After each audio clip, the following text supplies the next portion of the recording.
Hello, it is Chandler Klebs.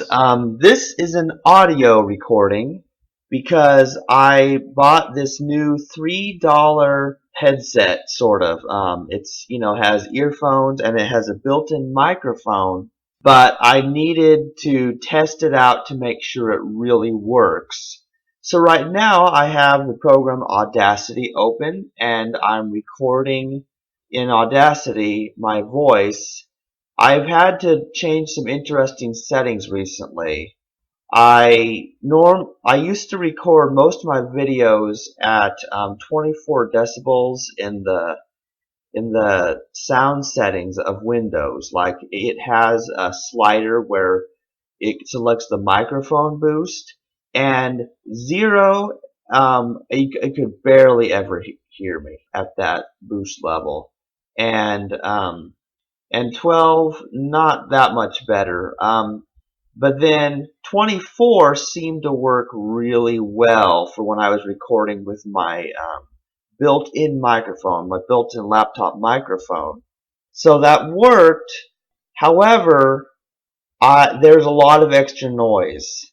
There are two problems why I don't want to record podcasts with my Free Will Science Religion co-host using my built-in microphone on my computer, because in so doing, everything that they say ends up echoing because it comes out of the speaker and into the microphone, and they're like the same device. Like, I have no idea how that works. All I know is that everything that comes out of my speakers is also being recorded. So the echo problem was terrible. And I had like a really bad first recording on the very first premiered podcast that we did. But George Ortega got a really good recording. So I think it's actually his end recording that we use for the official MP3 file. So hopefully this will all work. And if you guys can hear me, I mean anybody who's listening to this can hear me loud and clear without any extra noise, staticky noise, then this will have been a successful recording, and I'll know that I'm probably good to go next time I get on Skype with the co-hosts. See, on Saturdays at 6 Central, 7 Eastern time, we get on Skype and we record a few episodes with whoever's available. And on Sundays, 1 Central, 2 Eastern time, that's when we record the Free Will Science Religion podcast with, usually most people are there. And that was kind of a tradition that George started on Sundays, and then I started like the Saturday thing, just so that we can know at a certain time. So basically, this is just me talking in this recording. So maybe what I should do is I should keep this recording and I should turn it into a video on YouTube, just so that people can listen to this and see how it sounds to them, and also so I can explain a few things. People have seen the Free Will Science and Religion podcast on YouTube videos where it's just a still image. Trick Slattery made that picture in Photoshop or something, and so how I get those up there is I use Windows Movie Maker. It lets you add photos or video files. So I add a photo, and then it has a place where it lets you select how long that photo is displayed. If you know, for example, let's say that there's a 30-minute audio recording, which most of our podcasts are, and more about that later. But let's say it's a 30-minute audio recording. Well, then I need to tell it to display the image 1800 seconds. When you do 1800 seconds, then that's 30 minutes long video that it makes. And the next step after I do that is I add music, except it's not actually music. You just have it's add music in the settings, and then you can put any MP3 file there, anywhere. So that means I can take any audio that I've recorded from anywhere and then put that into a video. So Windows Movie Maker is extremely useful. And I would also like to ask anyone who's listening to this, if there is like an open source audio, a open source video editor that does the exact same thing that Windows Movie Maker can do. It doesn't necessarily have to have a lot of features. The feature it needs is to have it making still image videos, because still image videos are like the new thing. Seriously. Now that I've learned I can make still image videos, well, the advantage to this is, you know how I've done a lot of videos on my YouTube channel, and they're cool, and so sometimes I might still have you where you see me while I'm recording videos, but for the most part, it will be what I'm saying, what you're hearing is more important, because it's not like people go to YouTube and get thrilled just by looking at me. I mean, so the whole point is what I'm saying, not how I look. So perhaps it will actually be more effective when I have something important to say to just record the audio. That way, people get to hear what I say, but they don't have to look at anything. So the only other thing is, well, which image to use as a still image for an audio recording. And I used Trick's logo for the Free Will Science and Religion podcast, and I used a logo that I made in Inkscape for the first episode that we did of our Impersonal Opinion podcast. It was just a quick little thing I did in Inkscape, so it's not like really that fancy. It has text, the name of the podcast, and it has some shapes at the bottom. It has some geometric shapes that I like. And that's another thing that most of my co-hosts don't actually know. I mean, they don't even really know that I was heavily into geometric art at one time, but that sort of got abandoned. Several things got abandoned due to me getting my job at Hy-Vee, as well as getting involved in this whole no free will project. And also, when I first started, talking to people about abortion, because a lot of people know I'm kind of a pro-life activist in a way. I write a lot about that issue and why killing babies is a problem, as if because people don't get it. But what happened is that took so much time in my life. I was so emotionally into that my DeviantArt account, my geometric art got abandoned. My computer programming, kind of a hobby that I used to do, got abandoned as well. And it's kind of sad, but at the same time, I just found certain things more important. Certain things needed to be said. And so I found out that, first of all, there's no money to be made in, a few polygons that I can come up with in Inkscape. Second of all, I also learned that Facebook debate groups are not the place to do most of the talking. You can make some friends who already agree with you, but you don't change your mind in Facebook groups. Seriously. Maybe I'm wrong about that. But so what happened is, once I started doing this podcast with the other co-hosts, then I got this idea, well, this is the way to do things. This is the way if you want people to, if you want to have a real conversation, there needs to be a conversation. Like, seriously. There were a lot of views on, say, for example, the Bill Nye and Ken Ham debate. And what's interesting about that is that if they had just had a debate at some place, then what a waste is that? You know what I'm saying? If people have a conversation, but they aren't actually recording their talk, well, then it's kind of wasted. And that was the main reason that I recorded those videos on my YouTube channel with my mom, because what's the point in actually talking about extreme philosophical and social issues if it's just going to be lost? That is a waste of breath. And see, that's the thing, is that this audio recording is not a waste of breath because it's a recording. And Ordinarily, I do not talk to myself in my room. I mean, seriously. Like, ordinarily, I would not just be sitting in front of a computer or sitting anywhere and talking for 30 minutes solo, like I do in my anti-choice determinist videos or something. But because it's being recorded, that's the whole point. And you know what? I don't listen to radio or watch TV. And you know why? Because let's say that they say something interesting on TV. Well, what's the point? I'll forget it the next day. I don't remember things. My memory's terrible. And so, if, there's something broadcast on live television and a bunch of people hear it, they're all going to believe different things about what was actually said.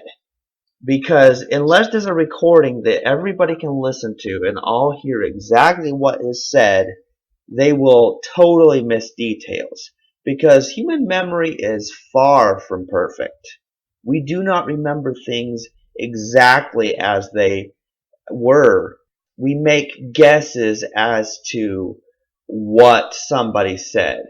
Because I don't really think any human is truly a tape recorder, can really record stuff in the exact same way that a program such as Audacity, which I'm recording this audio in, can. Humans have their biases that keep them from properly hearing information. So, while Audacity is not a human, it's not a living thing as far as I know, it does not understand what I'm saying. It's not conscious of what I'm saying.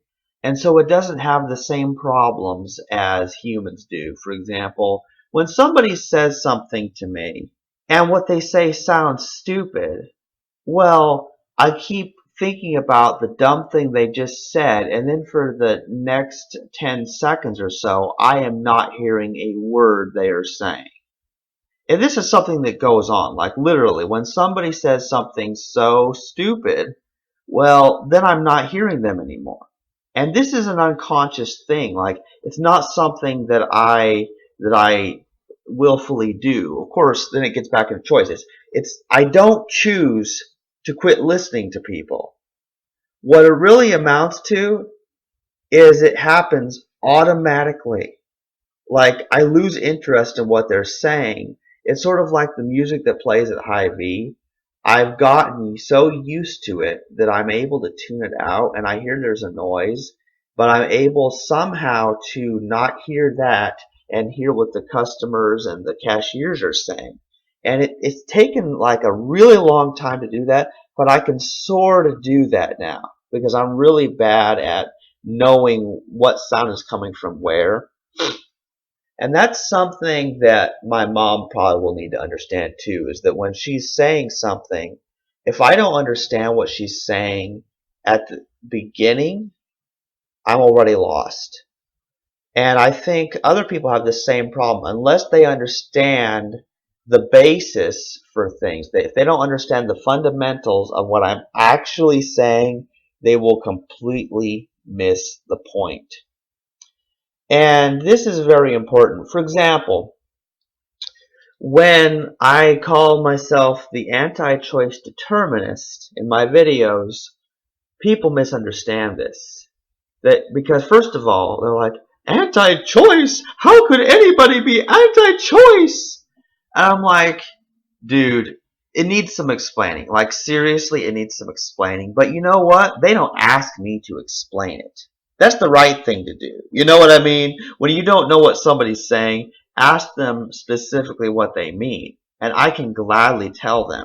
So I'm just going to tell people in this recording, by anti-choice determinist, I mean two very important things. First, choice is used as a synonym for abortion, which is a synonym for baby killing, basically, because that's what it is, you know. So when I say anti-choice, that's one meaning of it, is that I'm anti-abortion.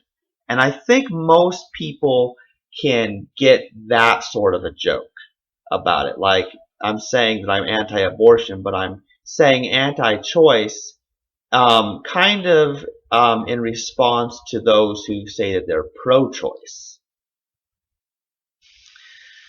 But there, okay.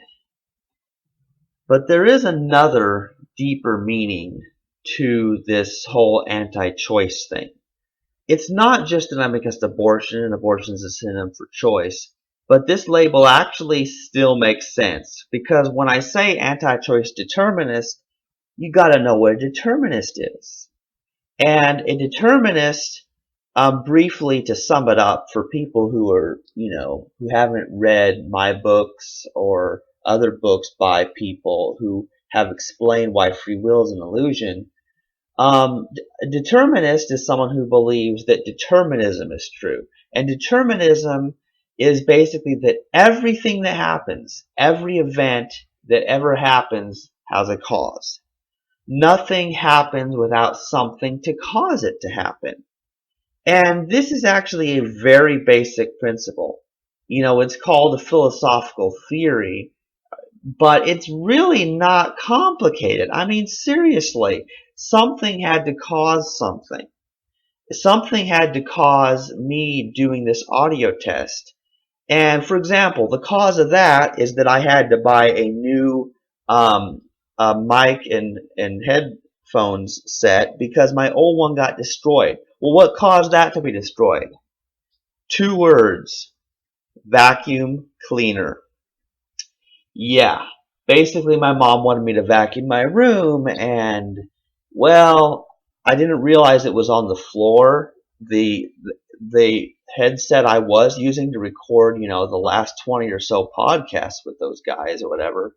Um, so it got vacuumed up and almost destroyed the vacuum cleaner.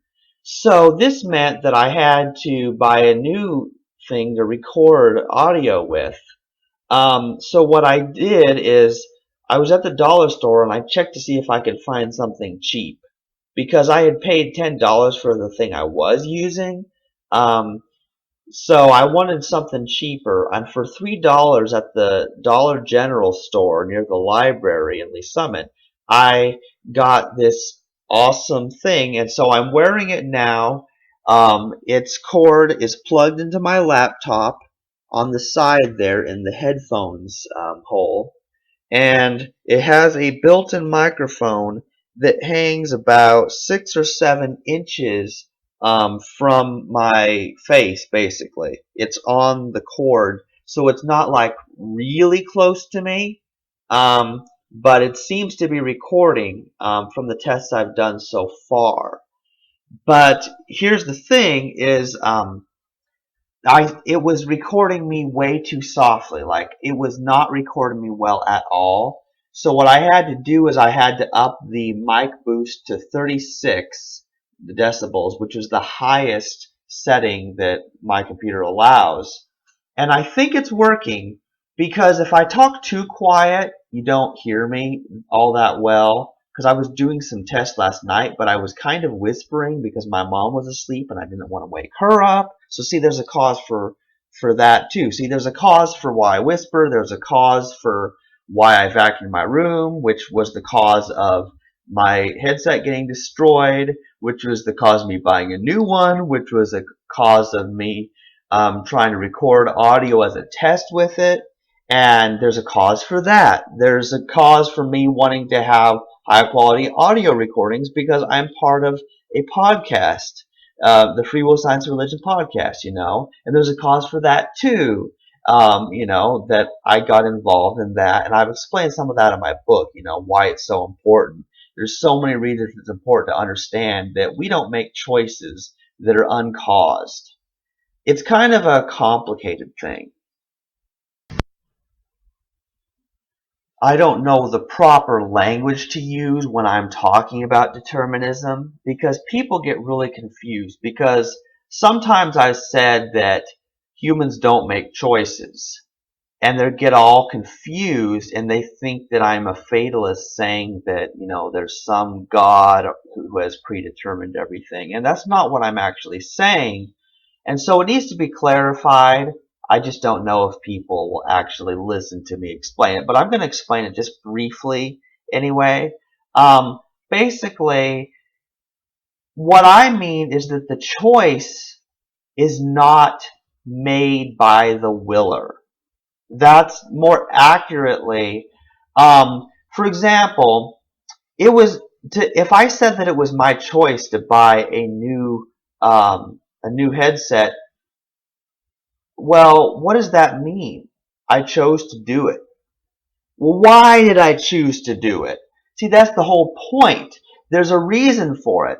And see, somebody could say, well, it was your choice to buy a new microphone, and and yeah, you could say it was my choice to buy a new microphone, but I was forced to do it by the fact that my old one got destroyed.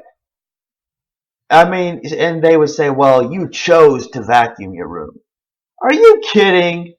I wouldn't vacuum my room automatically, except in rare circumstances, because my mom has to tell me when to clean things. That's kind of the way it works. You know what I mean? I take out the trash, and sometimes I wash the dishes without being asked. But my mom's got to tell me what to do, basically, because I don't know what I'm doing. I'm kind of an absent-minded philosopher. But that's the whole point, is that um, the whole chain of events includes things that I did not choose. And so, no, it wasn't my choice to buy a new microphone. And because it wasn't my choice for the old one to get destroyed. You know what I'm saying? That's the whole point, is that if somebody else or something else forces you to do something, well, then it hardly makes a difference whether or not it's your will or not. And what I mean is, like, let's say that somebody tells you to do something. If you don't want to do it, um, but they make you do it through threats or some other kind of promise that they'll reward you if you do a certain thing, well, they have coerced you into doing something that you didn't want to do. The reverse is also true. Let's say that somebody tells you to do something that you do want to do. Well, here's the deal. You want to do it, so it's your will, you might say. You willed to do it, but you didn't freely will to do it because there's a cause. That other person suggested that you do something that you already want to do. So they caused you to do it. Some people might say that's a dumb thing because, well, that person, if they wanted to do it, would have done it anyway. Well, maybe they would have done it, so-called on their own without another person telling them to do it. But this is where it gets really interesting. That person telling them to do it is the cause of them doing what they already wanted to do at that time. So here's the whole thing to understand is, why did they want to do something? I mean, seriously, why did I want to record podcasts with my co-host for the Free Will, Science, and Religion podcast? Why did I want to do that?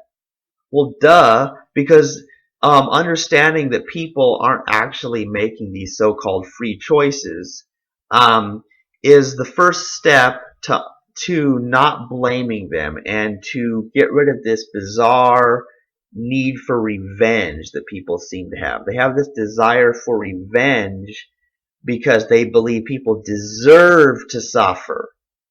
And revenge is stupid, even to a free will believer. Revenge is still stupid because it doesn't help anyone. So that's how I try to explain it. I try to talk to people about how stupid revenge is anyway, but then under the no free will perspective, understanding that a person doesn't create themselves and they don't choose their desires and all that, well, that's the first step to understanding people, and you don't hate them the way that only free will belief causes you to do. So this is a very important thing for people to understand, is that everything, for example, I'll just use myself as an example. Everything that I've done, everything I've thought, everything I've done, everything I've ever said, everything I've believed, it all had some cause. And I am not the cause of my own beliefs and my own thoughts and my own emotions. That's the whole point to understand. Because to make the claim that I caused things, that I self-caused anything, would be to say that I am the cause of my parents having sex, which is what caused me to be here. Because if the sperm hadn't met the egg, there would be no zygote. And without the zygote, no embryo. Without the embryo, no fetus. Without the fetus, well, there's no baby. And basically, I am a baby. I am a big, big baby. And I'm proud of it, too. Because you know what? All of us are big babies. Anybody that is going to be hearing this recording, well, guess what? You are a big baby because you have grown well past your initial one-celled size of being a zygote. And you can now, hear other people and speak back to them. You can see things unless you're blind. You know what I mean? Basically, I know that anybody who's hearing this can hear. So if you're hearing what I'm saying right now, that means you are not deaf. So be glad that you are not deaf, because being deaf means that you can't listen to podcasts and music, and that would be really, really sad. But basically, that's the whole thing, is that people don't choose their gender, skin color, race, religion, they don't choose this stuff, man. We just, to a certain extent, we are the way we are. And there's nothing we can do about it. I mean, it's kind of funny when you think about it. But yeah, that we are not in control of our lives, and for some, like, they're like, "Oh no, this is terrible. I'm not in control of my life." And for them, their whole purpose is their choices.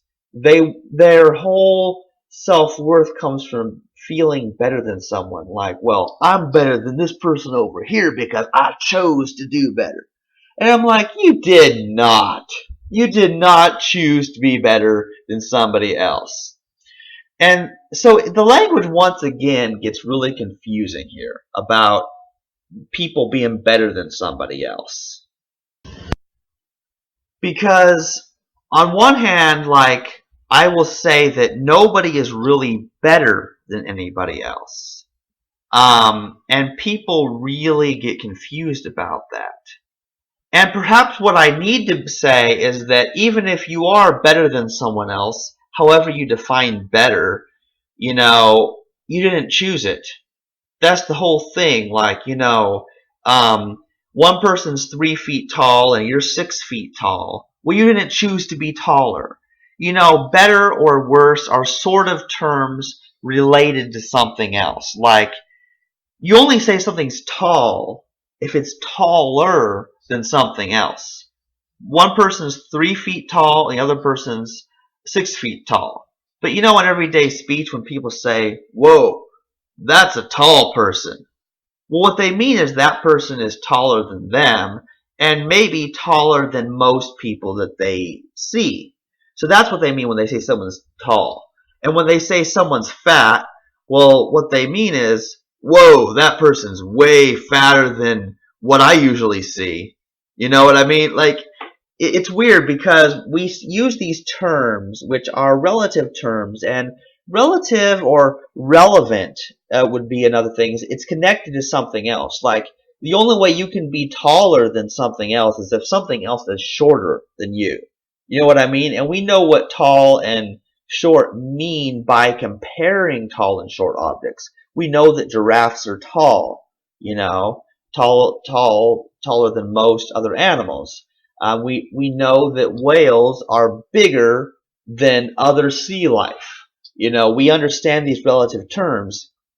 But when it comes to words like better, well, how do you define what's good, better, or best, or bad, worse, or worst? And well, then it gets really deep into philosophy.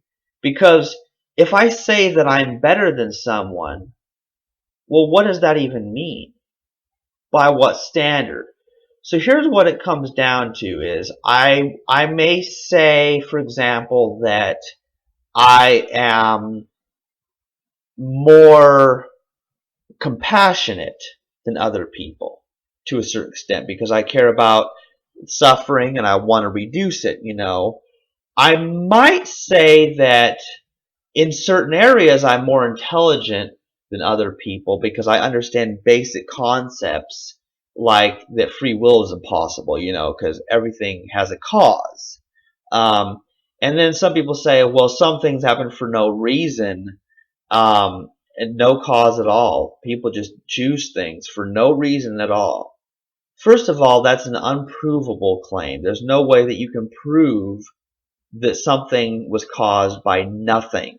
There's just no way you can prove that. What experiment can you perform to cause an uncaused event to happen? It's logically impossible. So that's the whole thing. But let's just say that you go with that and that some things have no reason. There's no reason for things.